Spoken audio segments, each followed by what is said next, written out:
బాణుడి బగబగలతో తెలుగు ప్రాంతాలు రికార్డు స్థాయి ఉష్ణోగ్రతలు, ఉక్కుపోతలతో అల్లాడిపోతున్నాయి. ఈ కష్ట సమయంలో వాతావరణ శాఖ ఒక చల్లటి కబురు తెలిపింది.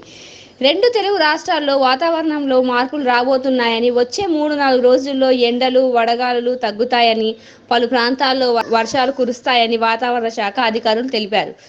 రాగల 5 రోజులు తెలంగాణలోని పలు ప్రాంతాల్లో తేలికపాటి నుంచి మోస్తారు వర్షాలు కురిసే అవకాశం ఉందని హైదరాబాద్ వాతావరణ కేంద్రం వెల్లడించింది. కొత్తగూడెం, ఖమ్మం, సూర్యాపేట, నాగర్ కర్నూలు జిల్లాల్లో అక్కడక్కడ వర్షాలు కురిసే అవకాశాలున్నాయని తెలిపింది.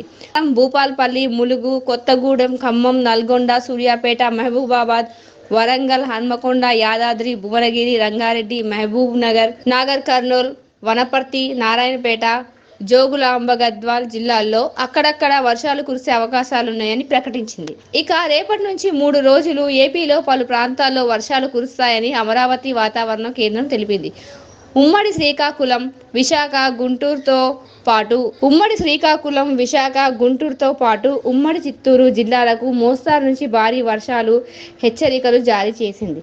రాయలసీమ జిల్లాలో 2 రోజుల పాటు వర్షం కురిసే అవకాశం ఉందని తెలిపింది. దక్షిణ ఛత్తీస్గఢ్ నుంచి రాయలసీమ వరకు తెలంగాణ మీదుగా సముద్రం మట్టానికి 0.9 కిలోమీటర్ల ఎత్తులో ద్రోణి విస్తరించి ఉంది. దీని ప్రభావంతో ఏపీతో పాటు తెలంగాణలోనూ వర్షాలు పడనున్నాయి.